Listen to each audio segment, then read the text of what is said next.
This is the morning of the 8th of August, 2024. There's a clip with an embedded video that might be of interest.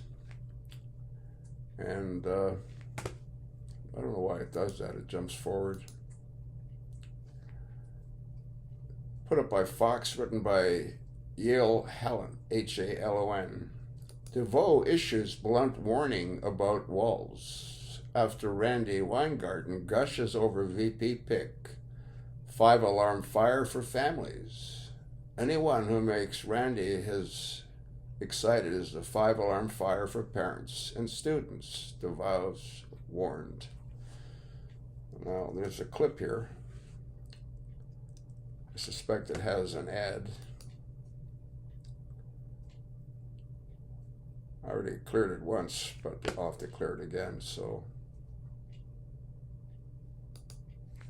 Before Vice President Harris chose Governor Walz as her running mate, headlines like these suggesting an undercurrent of anti-Semitism could hurt Governor Josh Shapiro's chances. The Hill, House Democrat on Shapiro criticism, strong undercurrent of anti-Semitism.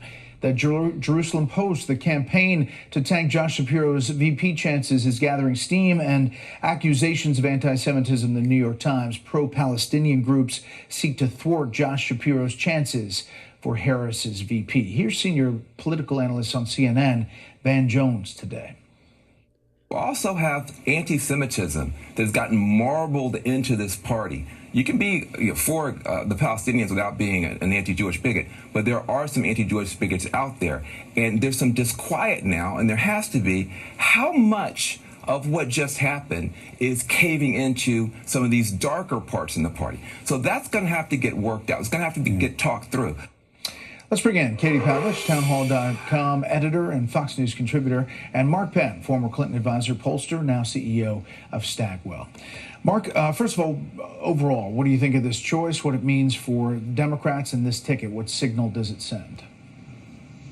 Well, I'm disappointed in the choice. I had really suggested that Josh Shapiro would be the best choice for a multitude of reasons, but mostly that ideologically, Josh Shapiro really put down a marker that the left wasn't going to control this next administration, and it was a reach out to centrists. So I think Walz send the message, Bernie Sanders' choice, all in with the base. These are two campaigns that could have chosen the Rubios or the Josh Shapiros, but instead chose to go double down on their bases, and that's the way they're going to run these campaigns. Katie?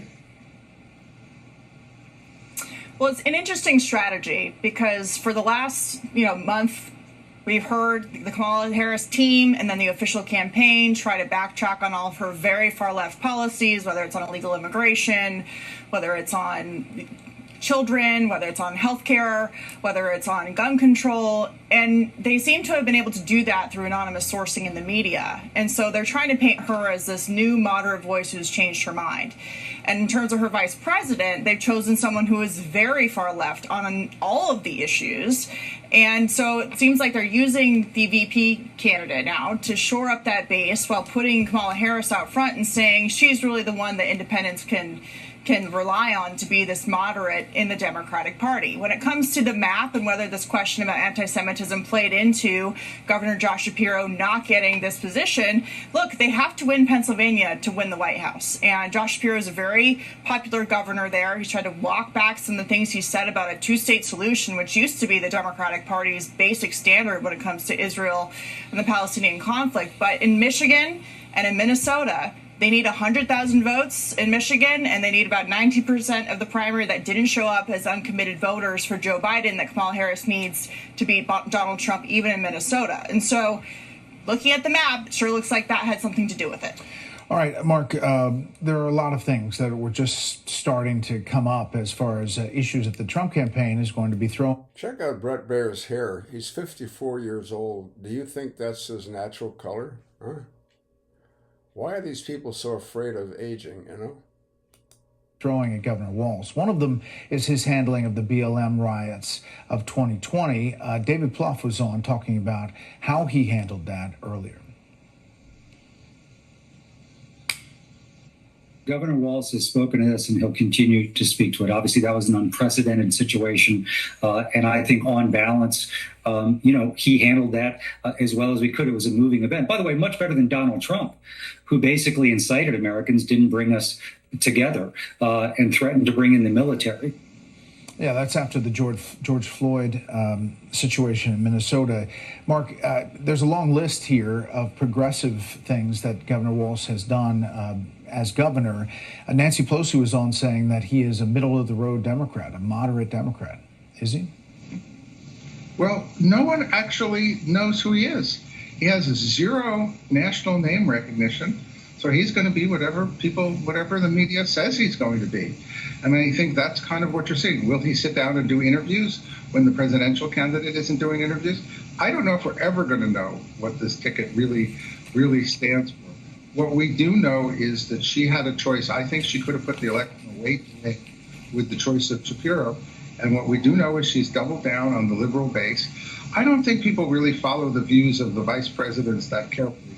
I think they look at overall images and what message does the selection send. And as I said before, I think both candidates decided to double down on their bases here and not move to the center. That, of course, disappoints me. But, Mark, with all of this tape from the 2019 presidential run that she, it seems, is going to be running away from, at least in statements put out by her campaign about fracking, about healthcare, about all kinds of different issues, it is an interesting choice to double down, as you say.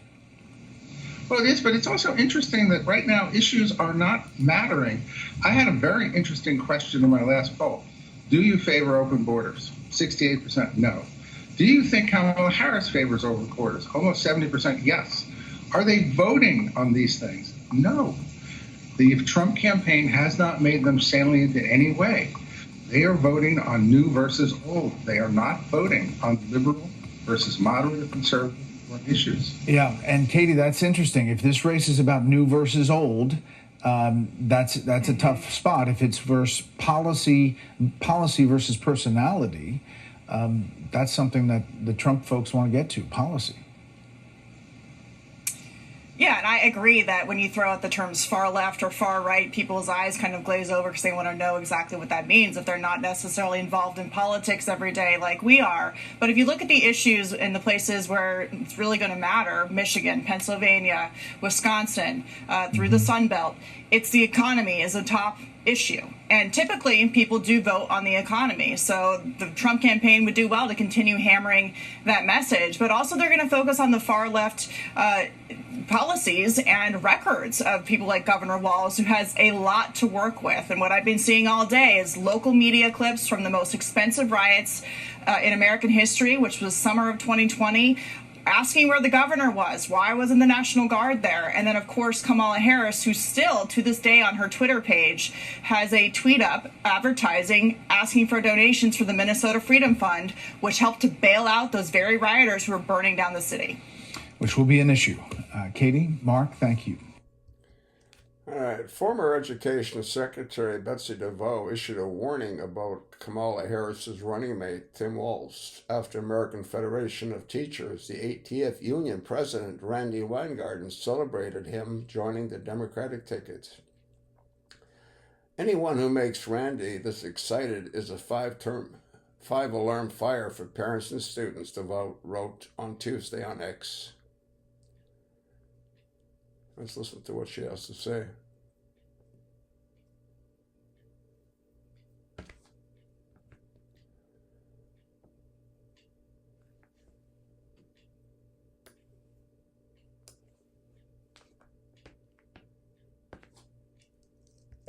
And my phone has been going crazy because we just heard Tim Walz is Kamala Harris's choice for vice president. We're so excited. He's a teacher. He's a union member. We have known him for years as a social studies teacher, as a vet, as a union member, as a congressman, as a governor. He cares about working people. We've seen it. He does. He knows how to get things done. It is such a great day for America that we're going to have Kamala Harris and Tim Walz on a ticket for the future, for freedom, for opportunity, for America, for Americans' families. I'm sorry. I'm just so excited. You're also so I just got off the nuts. plane.